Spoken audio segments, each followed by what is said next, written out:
तो दोस्तों आज हो गई है 18 मई और जो बड़ी खबरें हैं, मुख्य समाचार हैं, एक एक करके चलेंगे। तमाम बेहद बड़ी अपडेट्स आप तक आगे इसी वीडियो के माध्यम से पहुंचाएंगे, इसलिए लगातार हमारे साथ आगे इसी वीडियो में बने रहिएगा। तो वहीं दोस्तों, खबरों की तरफ चलने से पहले आप लोगों से एक छोटा सा निवेदन है कि अगर आप लोग भी खुल करके देश भर में नफरत फैला रही गोदी मीडिया का बहिष्कार करते हैं, विरोध करते हैं, तो अब इस वीडियो को लाइक कीजिएगा, चैनल को फ्री में सब्सक्राइब करके बेल के आइकन को जरूर दबाइएगा दोस्तों, और कमेंट बॉक्स में कमेंट कीजिएगा जय हिंद जय भारत। दरअसल दोस्तों, पहली बड़ी खबर आप लोगों को बताते चलें, ज्ञानवापी मस्जिद का मामला, नमाज बाधित बिल्कुल भी ना हो, जहां पर है शिवलिंग मिलने का दावा वह जगह सुरक्षित रहे, सुप्रीम कोर्ट का आदेश, हिंदू पक्ष और सरकार को भेजा है नोटिस। खबर बताते चलें, ज्ञानवापी मस्जिद में सर्वे पर रोक को लेकर के मुस्लिम पक्ष की ओर से दाखिल याचिका पर सुप्रीम कोर्ट ने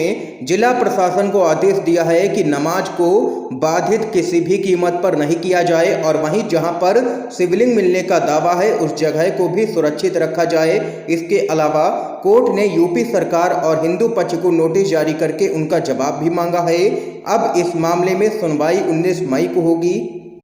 और वहीं सबके बीच में एक दिलचस्प बात भी सामने निकल के आई है कि सुप्रीम कोर्ट में जो जज ज्ञानवापी मस्जिद के मामले पर सुनवाई कर रहे हैं, वह जज अयोध्या के राम जन्मभूमि और बाबरी मस्जिद केस से भी जुड़े रहे थे। और वहीं आप लोगों को बताते चलें, जस्टिस DY चंद्रचूड़ और PS नरसिम्हा की बेंच ज्ञानवापी मस्जिद मामले पर सुनवाई कर रही है।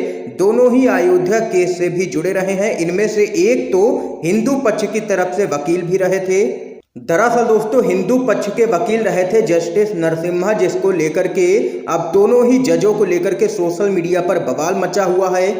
और लोगों का कहना है कि जो जज यहां पर हिंदू पक्ष का वकील रह चुका हो, उससे न्याय की क्या उम्मीद की जा सकती है। ऐसे सवाल सोशल मीडिया पर लगातार खड़े हो रहे हैं। इस खबर पे आप लोगों की क्या कुछ राय है, जरूर बता सकते हैं कमेंट बॉक्स में अपनी राय। अगली अपडेट की तरफ बढ़ते हैं।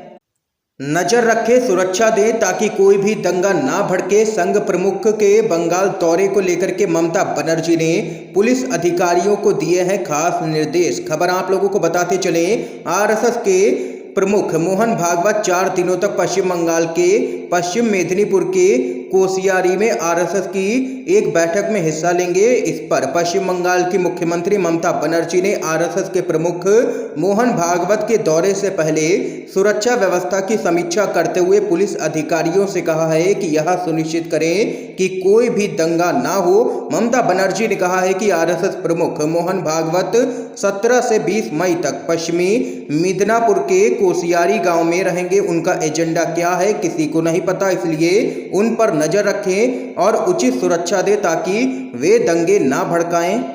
ये यहाँ पर ममता बनर्जी ने वरिष्ठ पुलिस अधिकारियों को निर्देश दिया है कि मोहन भागवत पर लगातार नजर रखी जाए ताकि वह दंगे ना भड़का पाए। इस बीच एक और बड़ी खबर जान लेते हैं।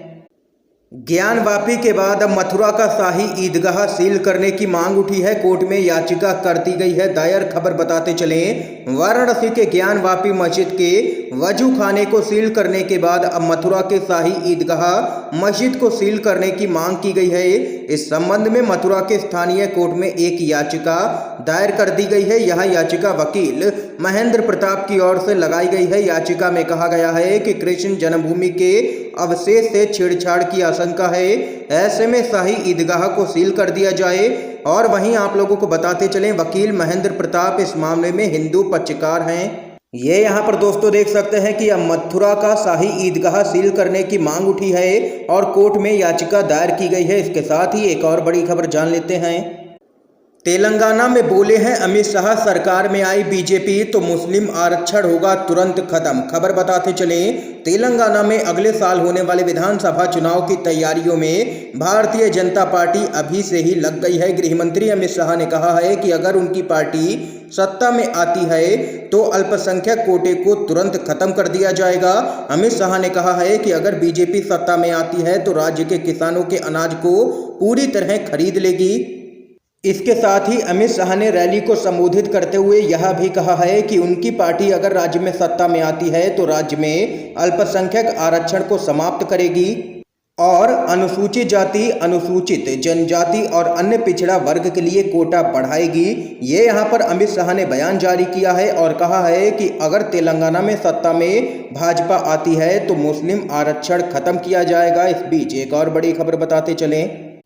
असदुद्दीन ओवैसी ने लोअर कोर्ट के निर्णय को बताया है पूरी तरीके से गैर कानूनी। बोले हमें उम्मीद है कि सुप्रीम कोर्ट लगाएगा स्टे। खबर बताते चलें, वाराणसी के ज्ञान वापी मस्जिद परिसर में सर्वे वीडियोग्राफी का काम पूरा हो चुका है और कोर्ट ने रिपोर्ट दाखिल करने के लिए 2 दिनों का वक्त और दे दिया है। दरअसल सर्वे रिपोर्ट मंगलवार को ही दाखिल की जानी थी, लेकिन सर्वे से जुड़ी रिपोर्ट अभी पूरी तरह से तैयार नहीं होने की वजह से इसे दाखिल करने के लिए कोर्ट से अतिरिक्त समय मांगा गया था। इस बीच AIMIM के मुखिया असदुद्दीन ओवैसी का बड़ा बयान सामने आया है।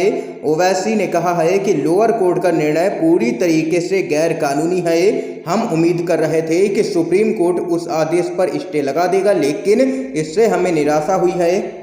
लेकिन हम आगे उम्मीद करते हैं कि लोअर कोर्ट के आदेश पर सुप्रीम कोर्ट स्टे जरूर लगाएगा और 1991 के पूजा स्थल अधिनियम, इलाहाबाद हाई कोर्ट के आदेश की अनदेखी करने और दूसरे पक्ष के सुनवाई के बिना सील करने में अनुचितता को पहचानेगा। इसके साथ ही ओवैसी ने लोअर कोर्ट के आदेश को गलत, अनुचित और अवैध बताया है। ये यहाँ पर ज्ञान वापी मामले पर एक बार फिर से ओवैसी का बड़ा बयान आया है सामने। एक और अपडेट की तरफ बढ़ते हैं। राहुल गांधी बोले जनता के मुद्दे कमाई और महंगाई, बीजेपी के मुद्दे दंगा और तानाशाही, बीजेपी की नफरत की राजनीति को हराना है हर कीमत पर। खबर बताते चलें, देश में लगातार बढ़ती हुई महंगाई से लोग बेहाल हैं। होलसेल महंगाई 9 सालों के उच्चतम स्तर पर पहुंची है और वहीं कांग्रेस के नेता राहुल गांधी ने एक बार फिर से मोदी सरकार को घेरा है। उन्होंने ट्वीट कर कहा है कि जनता के मुद्दे कमाई, महंगाई, बीजेपी के मुद्दे दंगा और तानाशाही, देश को आगे बढ़ाना है तो बीजेपी की नकारात्मक सोच और नफरत की राजनीति को हराना ही होगा। आओ मिलकर के भारत जोड़ो।